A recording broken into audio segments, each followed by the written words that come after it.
KGC, selamat datang di ibadah online KGC GBI Rokuta, Minggu 26 Juli 2020. Hari ini kita akan dilayani oleh Pastor Paul Suryanto. Setelah firman, kita akan mengadakan perjamuan kudus secara mandiri.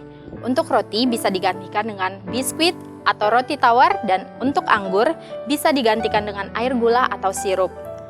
Sebelum itu, mari kita bersatu di dalam doa. Terima kasih Tuhan, terima kasih Bapak buat penyertaan-Mu sepanjang minggu ini Tuhan, di mana kami masih bisa berkumpul memuji memuliakan nama-Mu Tuhan. Terima kasih Yesus, amin.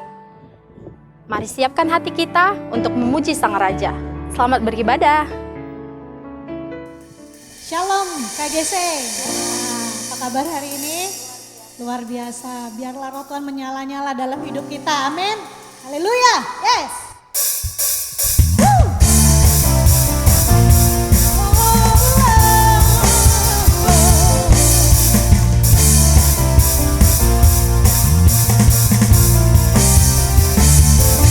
Jiwa bebas terlepas, kuasa mautlah terhempas. Nama Yesus pemenang, nama Yesus jawaban. Langkah takkan berhenti, berlari sampai akhir. Serukan tinggi namanya, amin. Serukan ajaib namanya. Roh Kudus membakar setiap kami. Naikkan pujian mujizat terjadi. Mengalir kuasa-Mu, nyalakan api-Mu. Bernyanyi, oh yo oh oh yo oh oh yo oh oh. Tercurah kuasa-Mu, nyalakan api-Mu. Bernyanyi, oh yo oh oh yo oh. Keajaiban terjadi. Kami percaya itu Tuhan. Amin.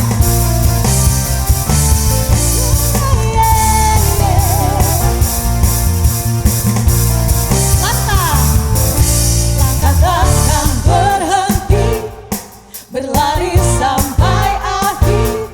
Serukan tinggi namanya, serukan ajaib namanya.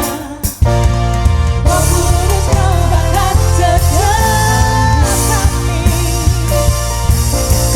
Naikkan pujian mujizat terjadi. Mengalir kuasa-Mu, nyalakan api-Mu. Ku nyanyi,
Jesus Christ. I love you, Lord. Yes, Lord. Hide me now under your wings, Lord. We need you now.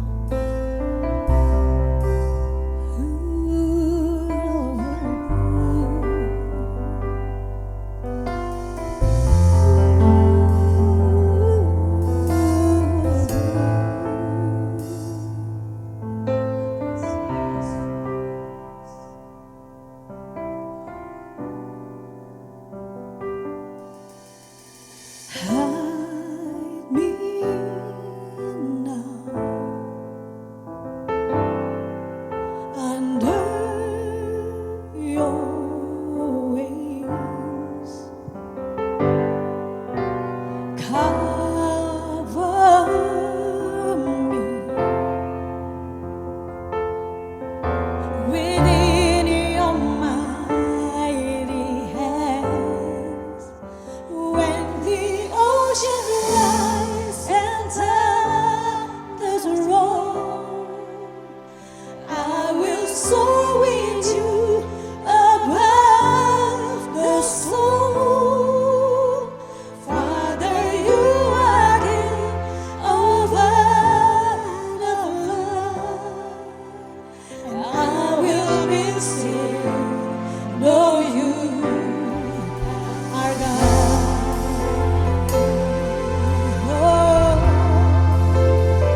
hanya Kau kekuatan kami.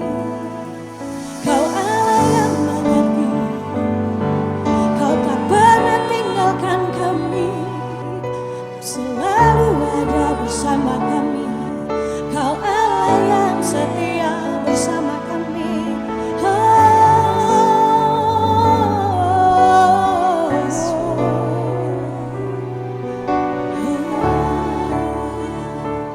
Dengan sayap-Mu kami akan terbang tinggi Tuhan. Di tengah badai hidup ini kami tak akan menyerah, sebab Engkau kekuatan kami Tuhan. Yes Lord.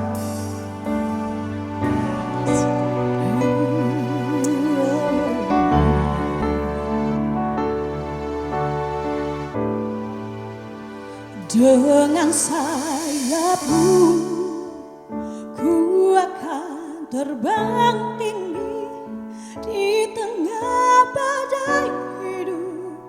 Ku tak menyerah, Kau kekuatan dan perlindungan bagiku, pertolonganmu di tempat maha tinggi. Ku mengangkat tanganku, aku berserah. Kau ku nantikan, Kau yang ku sembah, Yesusku, Rajaku.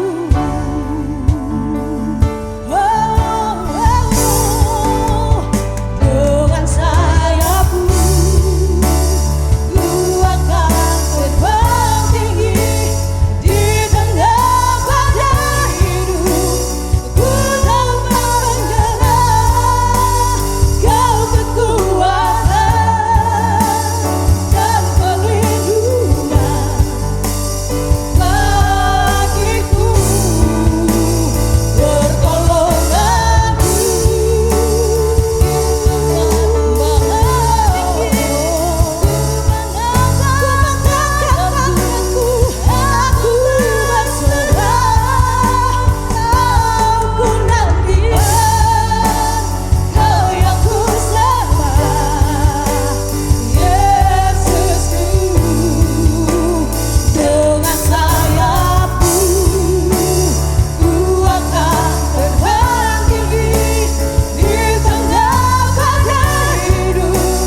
Ku tak menyerah, Kau kekuatan dan perlindungan bagiku, pertolonganku di tempat maha tinggi. Ku mengangkat tanganku, aku berserah. Kau ku nantikan, Kau yang ku sembah, Yesus, Yesusku, Rajaku. Kau ku nantikan, Kau yang ku sembah, Kau ku nantikan, Kau ku nantikan, Kau yang ku sembah, Kau ku nantikan, Kau ku nantikan, Kau yang ku kami menantikan Kau Tuhan. Kau ku nantikan, Kau yang ku sembah, Kau ku nantikan, Kau yang ku sembah, Yesus, Yesusku, Rajaku.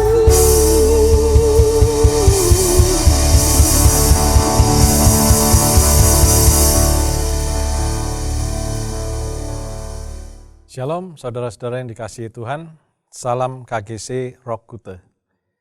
Hari ini saya akan mengajak kita untuk melihat satu tema dari bulan ini, yaitu empower, yang artinya adalah memberdayakan atau memberikan kuasa. Dan dalam topik ini sebetulnya yang lebih tepat adalah mendelegasikan kuasa, mengempower seseorang. Oleh karena itu saya akan mengajak kita melihat satu bacaan firman Tuhan dari Lukas 9 ayat 1 sampai ke 6. Saya akan baca ayat pertama terlebih dahulu. Maka Yesus memanggil ke-12 muridnya, lalu memberikan tenaga dan kuasa kepada mereka untuk menguasai setan-setan dan untuk menyembuhkan penyakit-penyakit. Di sini kita melihat bahwa ada dua kata, yaitu tenaga dan kuasa. Dalam bahasa Inggris disebutkan power and authority. Dua hal yang berbeda. Tenaga dalam hal ini ada power atau dunamis bahasa aslinya. Sedangkan kuasa itu adalah otoritas untuk memakai kuasa dan tenaga tersebut. Dalam bahasa aslinya adalah exousia. Nah, di sini kita melihat bahwa ternyata tenaga dan kuasa atau power dan authority itu adalah dua hal yang berbeda. Bisa saja seseorang mempunyai kuasa tetapi dia tidak memiliki otoritas. Dia memiliki power tapi tidak ada otoritas untuk melakukannya. Sebagai contoh yang mudah adalah baru-baru ini kita melihat ada satu perwira tinggi yang dipindah tugaskan gara-gara dia melampaui wewenangnya, melampaui otoritasnya. Dia melakukan sesuatu yang bukan otoritas dan wewenangnya. Akibatnya dia harus dimutasi, dipindah tugas, bahkan terancam bisa pidana. Nah, bagaimana dengan dunia spiritual, rohani? Ternyata kita juga bisa melihat bahwa seseorang yang tidak memiliki otoritas, tetapi menyalahgunakan kuasa atau tenaga, bisa berakibat yang tidak baik. Saudara bisa membaca di Kisah Rasul 19 ketika ada cerita anak-anak imam yang bernama Skewa mau menyalahgunakan power atau dunamis. Mereka berkata dalam nama Yesus yang dikenal oleh Paulus. Ternyata mereka tidak punya otoritas. Akibatnya mereka malah diserang oleh kuasa jahat. Nah, kita akan melihat tenaga dan kuasa ini adalah pemberdayaan Yesus kepada kita, kepada murid-muridnya, untuk mereka menguasai setan-setan dan untuk menyembuhkan penyakit. Dalam bacaan Lukas 9 ini, saya akan mengajak kita melihat ada 3 bagian penting yang kita perlu mengerti, supaya kita juga menerima kuasa dan otoritas dari Tuhan sebagai murid-muridnya, dan kita bisa memakai kuasa dan otoritas ini untuk tujuan yang benar. Kita di-empower oleh Tuhan. Poin yang pertama ada di ayat kedua. Ayat kedua berkata seperti ini, dan Yesus mengutus mereka untuk memberitakan kerajaan Allah dan untuk menyembuhkan orang. Ini prinsip yang penting, saudara. Bahwa ternyata kuasa, otoritas itu diberikan Yesus untuk memberitakan kerajaan Allah. Itu tujuannya. Jadi tujuannya bukan untuk gagah-gagahan, tujuannya bukan untuk show off, tujuannya bukan untuk menunjukkan bahwa aku ini anak Tuhan, aku hebat. Bukan. Kita semua di-empower, diberikan kuasa dan otoritas oleh Tuhan. Tujuannya cuma satu dan tidak ada yang lain. Memberitakan kerajaan Allah, memberitakan keselamatan, memberitakan kabar baik bahwa Yesus sudah mati buat kita, menebus dosa kita, dan kita diberikan kuasa untuk menang dalam kehidupan ini. Kalau saudara mungkin diberikan kuasa, bukan sekedar kuasa untuk menyembuhkan, tetapi Anda punya kuasa yang lain juga. Contohnya, kuasa untuk memimpin. Anda mungkin seorang pemimpin di perusahaan besar atau perusahaan terkenal, Anda mungkin pemimpin di satu organisasi, Anda diberikan kuasa, Anda diberikan otoritas oleh Tuhan untuk memimpin di sana. Anda harus memberitakan kerajaan surga di sana. Jangan untuk sombong-sombong atau gagah-gagahan. Karena Tuhan bisa tarik sewaktu-waktu kuasa dan tenaga ini, otoritas ini. Kalau Anda diberikan kuasa untuk memiliki hikmat, mengajar seseorang, pakai itu untuk memberitakan kerajaan surga. Pakai memberitakan kerajaan Allah. Supaya orang tidak lagi melihat Anda, tapi orang melihat Yesus di dalam Anda. Tunjukkan karakter Kristus, tunjukkan kesabarannya, ketaatannya. Karena di dalam kerajaan Allah, ada kuasa, ada kasih, ada kelemah lembutan, penguasaan diri, karakter yang baik. Itu adalah memberitakan kerajaan Allah. Pakai bukan yang lain, hanya untuk memberitakan kerajaan Allah. Itu poin yang pertama. Poin yang kedua, mari kita lihat di ayat ketiga. Yesus berkata kepada muridnya demikian, katanya kepada mereka, jangan membawa apa-apa dalam perjalanan, jangan membawa tongkat atau bekal, roti atau uang, atau 2 helai baju. Poin yang kedua ini sangat menarik, saudara. Ternyata Yesus memberikan satu perintah kepada murid-muridnya yang di-empower ini, supaya mereka jangan bawa apa-apa. Jangan bawa tongkat untuk kekuatan, untuk berjalan. Jangan bawa bekal, baju, roti, uang pun tidak boleh. Dalam bahasa saya, supaya kita bisa di-empower Tuhan, yaitu hanya bergantung kepada Tuhan. Tidak bergantung kepada yang lain. Dalam bahasa lain, ini adalah jangan persiapan terlalu rumit. Saya tidak mau katakan jangan persiapan, karena kalau dikatakan tanpa persiapan juga berbahaya. Tetapi yang mau Yesus katakan kepada murid-muridnya adalah jangan bergantung kepada persiapanmu. Bergantunglah hanya kepadaku saja. Jangan bawa apa-apa. Jadi mereka hanya bawa tubuh dan satu pakaian yang melekat di pakaian mereka, di tubuh mereka saja. Kalau dalam bahasa Jawa ada istilahnya, bondo awak tok, modal badan saja. Tidak ada yang lain. Nah saudara, ini penting untuk kita mengerti bahwa untuk kita bisa dipakai Tuhan, di-empower oleh kuasa dan otoritasnya, tidak ada lain, kita hanya bergantung pada Tuhan. Kita tidak perlu persiapan macam-macam. Kita tidak perlu berkata kepada Tuhan, Tuhan saya ini tidak punya apa-apa. Tuhan saya ini belum sekolah Alkitab. Tuhan saya ini belum training. Tuhan saya ini belum pernah ikut seminar. Tuhan saya ini belum pernah ikut conference. Tuhan tidak cari itu. Tuhan hanya mau kita bergantung hanya kepada Dia, bukan kepada persiapan kita. Tuhan hanya mau kita betul-betul bergantung hanya kepada kuasa Tuhan.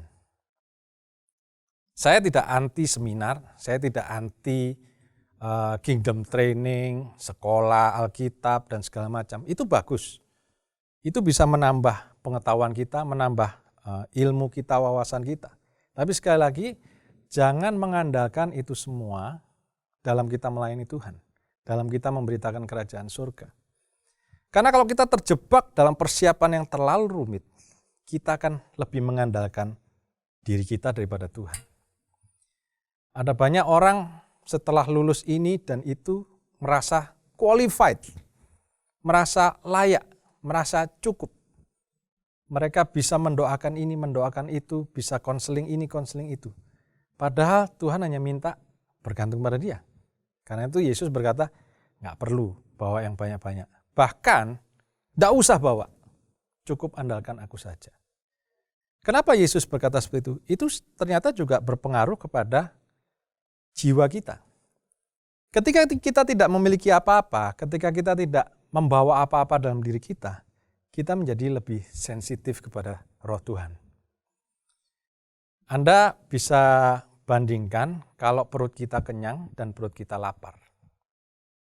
Kalau perut kita kenyang, kita jadi gak sensitif dengan makanan.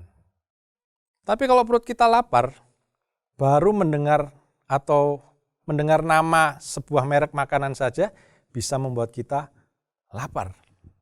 Atau baru mencium bau aroma tertentu makanan yang sedap bisa membuat kita bergairah. Itu sama dengan Tuhan. Ketika kita kosong, ketika kita tidak memiliki apa-apa, kita menjadi sensitif kepada suara Tuhan. Kita tidak mengandalkan diri kita, tetapi kita mengandalkan petunjuk Roh Kudus, petunjuk Tuhan. Yesus mau murid-muridnya sensitif kepada suara Roh Kudus. Roh Kudus bisa saja berkata, ikuti orang itu, jangan ikuti yang ini, belok kiri, belok kanan. Kalau mereka sensitif, mereka akan taat kepada suara Roh Kudus. Mereka akan mendengarkan dan mengikuti suara Roh Kudus. Karena itu jangan bawa bekal, jangan terlalu rumit, percaya saja. Ketika kita percaya kepada Tuhan, maka Tuhan akan membekali kita dengan rohnya. Itu sudah lebih dari cukup. Power and authority diberikan Tuhan kepada kita. Prinsip yang ketiga, saya akan kembali sejenak ke prinsip di awal, yaitu tentang power and authority, kuasa dan otoritas. Saya ajak kita melihat sejenak ke Lukas 7, di mana di situ ada cerita tentang perwira. Seorang perwira di Kapernaum yang salah satu anak buahnya sakit. Dari cerita perwira ini kita belajar namanya otoritas. Nah, di Lukas 7 ayat yang ke-7, perwira itu berkata kepada Yesus seperti ini lewat teman-temannya.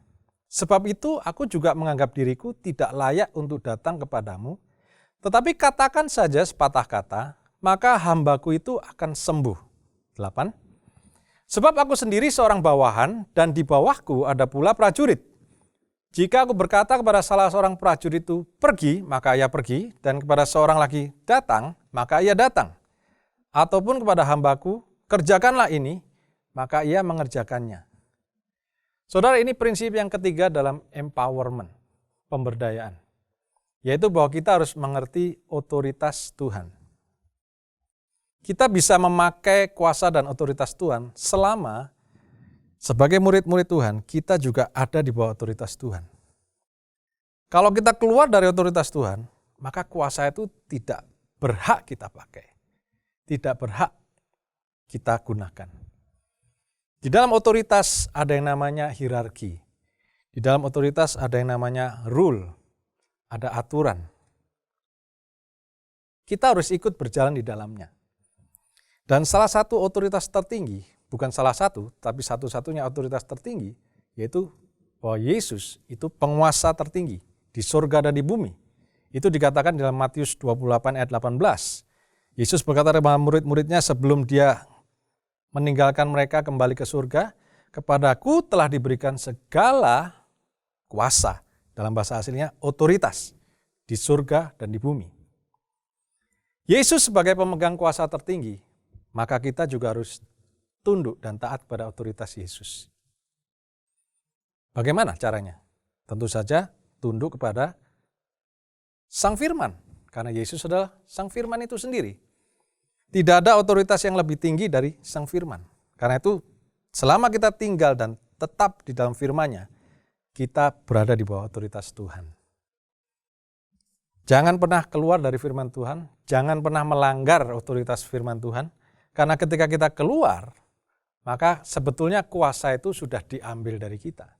Karena itu murid-murid harus senantiasa berjalan di dalam firman-Nya, berjalan dalam perintah Tuhan. Mereka tidak boleh menyimpang ke kanan dan ke kiri. Kita juga tidak boleh menyimpang ke kanan dan ke kiri. Karena di dalam firman itu ada otoritas. Lalu otoritas berikut yang harus kita perhatikan adalah orang tua kita. Tuhan memberikan kita semua orang tua, kandung, ayah, ibu. Mungkin kalau Anda tidak pernah mengenal orang tua kandung Anda, ada orang yang selama ini memelihara Anda, membesarkan Anda. Itu adalah otoritas tertinggi kedua di bawah Tuhan, yang kita harus dengarkan, yang kita harus taat. Saudara ingat bahwa ada cerita ketika Yesus berumur 12 tahun bersama dengan orang tuanya ke Bait Suci, dan Yesus hilang dari pandangan orang tuanya, maka orang tuanya kembali lagi untuk mencari Yesus, lalu mengajak Yesus pulang. Di situ kita melihat bahwa dalam cerita ini, Yesus taat kepada orang tuanya. Sebetulnya bisa saja Yesus berkata, aku belum selesai. Urusanku dengan imam-imam ini belum selesai. Aku masih bersoal jawab tentang firman Tuhan. Papa mama gak ngerti apa-apa. Bisa saja. Tetapi di sini kita melihat, Yesus taat kepada kedua orang tuanya. Walaupun mungkin secara firman mereka kalah, secara pengetahuan firman, pemahaman firman Tuhan mereka kalah. Tapi Yesus menundukkan diri kepada perintah kedua orang tuanya. Kehidupan Yesus sendiri sangat perlu kita pelajari bahwa penuh dengan ketaatan. Lahir sebagai manusia, dia harus belajar taat dan tunduk kepada hukum-hukum manusia yang terbatas. Dia yang tidak terbatas harus membatasi dirinya. Dia harus belajar mendengarkan orang lain, dia harus belajar taat kepada orang tuanya, dan dia harus mengalami hal-hal yang manusia lain juga alami. Saudara, saya ingat tentang cerita Yesus menaati orang tuanya ini ketika saya ikut retreat waktu saya masih sekolah. Pertanyaan saya waktu itu kepada hamba Tuhan, karena waktu itu saya sudah percaya Tuhan, tetapi orang tua saya belum percaya Tuhan. Dan seringkali dalam kehidupan keluarga, kalau kita sudah percaya Tuhan dan orang tua kita belum percaya Tuhan, ada perintah-perintah orang tua yang bertentangan dengan firman. Karena itu saya bertanya kepada hamba Tuhan yang waktu itu khotbah di retreat. Karena dibuka sesi tanya jawab, saya tanya, bagaimana kalau orang tua kita belum kenal Tuhan? Waktu itu, pikiran masa kecil saya berkata, lebih taat firman, orang tua nggak usah didengarin. Karena itu kemauan daging saya. Waktu itu saya masih kecil, masih remaja, saya ingin memberontak. Saya merasa bahwa orang tua saya tidak sesuai firman, saya nggak perlu taat, nggak perlu tunduk. Tapi saya ingat dengan jelas, waktu itu pengkhotbah menceritakan cerita yang sama. Yesus umur 12 tahun di bait suci. Dan dia mengulas, dia membahas seperti apa yang saya bahas sekarang. Dan saya dibukakan oleh Tuhan. Ya, ternyata saya tidak boleh melawan orang tua saya, walaupun mereka belum kenal Tuhan. Dan saya ingat dengan jelas, di retreat itu, ketika kami diberikan kesempatan saat teduh dan boleh menaikkan doa pribadi, saya menaikkan doa untuk orang tua saya, yang waktu itu belum kenal Tuhan. Dan tidak tunggu waktu lama, 1-2 tahun kemudian, Tuhan menjawab doa saya. Kedua orang tua saya terima Tuhan, percaya Yesus sungguh-sungguh, bahkan sampai hari ini melayani Tuhan dengan sungguh-sungguh. Saudara, ini yang kita terima kalau kita tinggal dalam otoritas Tuhan.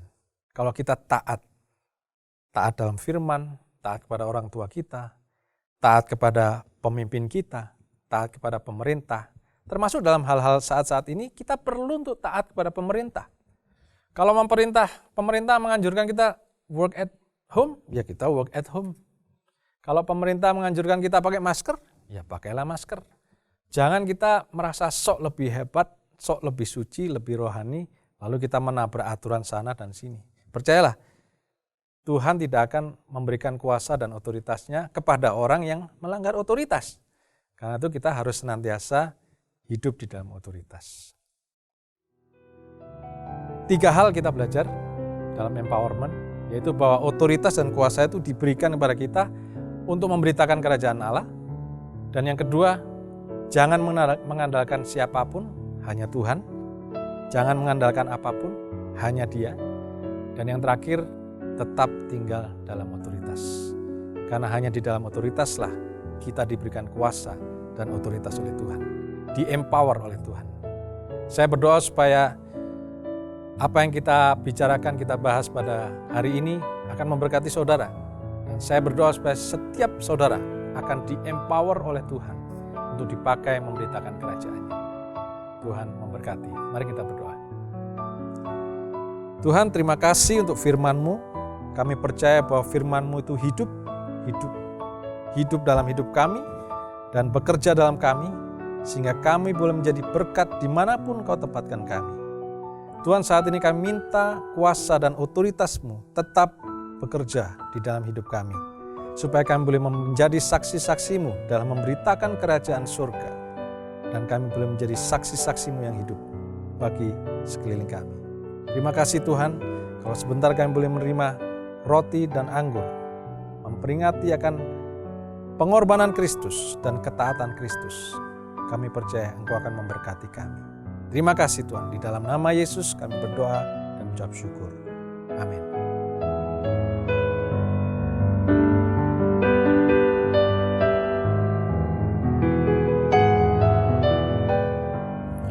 Baik, saudara-saudara yang dikasihi Tuhan, mari kita mempersiapkan diri kita untuk mengambil bagian dalam perjamuan ini. Mungkin saudara bisa mempersiapkan roti dan anggur. Kalau saudara nggak punya anggur, saudara bisa memakai sirup ataupun cairan apapun yang berwarna merah. Kalau nggak ada yang warna merah, warna lain juga nggak masalah. Karena ini adalah simbol, bukan sesuatu yang harus kita lakukan. Baik, apabila saudara-saudara sudah siap, mari kita angkat roti di tangan kanan kita. Sambil merenungkan akan korban Kristus, kita juga merenungkan akan ketaatan Kristus. Kita baru saja membahas tentang otoritas, dan otoritas bicara tentang ketaatan. Selama kita ada dalam otoritas, selama kita ada dalam ketaatan, maka kita akan di-empower oleh Tuhan. Yesus menunjukkan ketaatan yang luar biasa, bahkan sampai mati di kayu salib. Karena itu, kalau kita diminta oleh Tuhan untuk taat dalam hal-hal yang kecil, seharusnya itu bukan hal yang sulit. Yesus sudah menunjukkan contoh yang luar biasa. Mari kita mengikuti keteladanannya. Mari kita angkat roti ini di tangan kanan kita. Dan kita mengucap syukur, kita renungkan korban Kristus. Kita renungkan kebaikan Tuhan. Oleh karena korban Kristus, kita diperdamaikan. Oleh karena ketaatan Kristus, kita dipersatukan kembali dengan Allah. Hubungan kita boleh diperbaiki kembali. Kita boleh memanggil Allah, Aba ya Bapa. Percayakah saudara bahwa roti yang atasnya kita ucapkan syukur ini adalah persekutuan dengan tubuh Kristus. Mari kita makan dalam nama Yesus.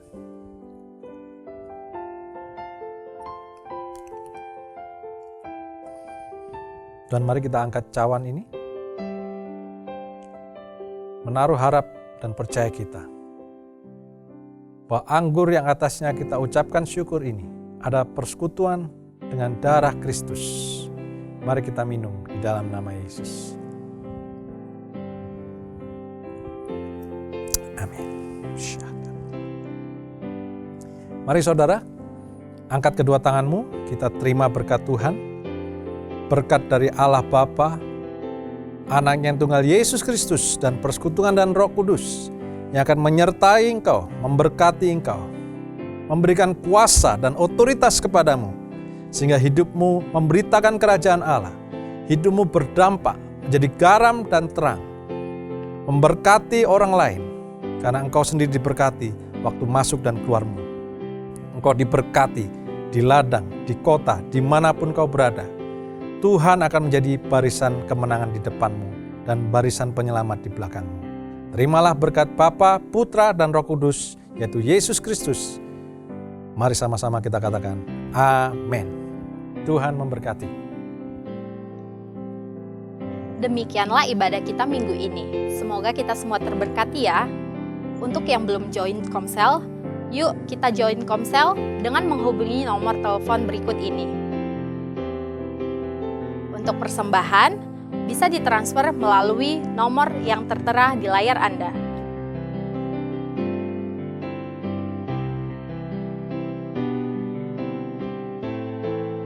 Mari kita berdoa untuk persembahan. Terima kasih Tuhan, terima kasih Bapa buat penyertaan-Mu. Sebentar lagi kami akan memberikan persembahan, berkati tangan-tangan yang memberi. Biarlah persembahan ini untuk memperluas kerajaan-Mu Tuhan. Terima kasih Yesus, amin. Have a lovely Sunday and God bless you.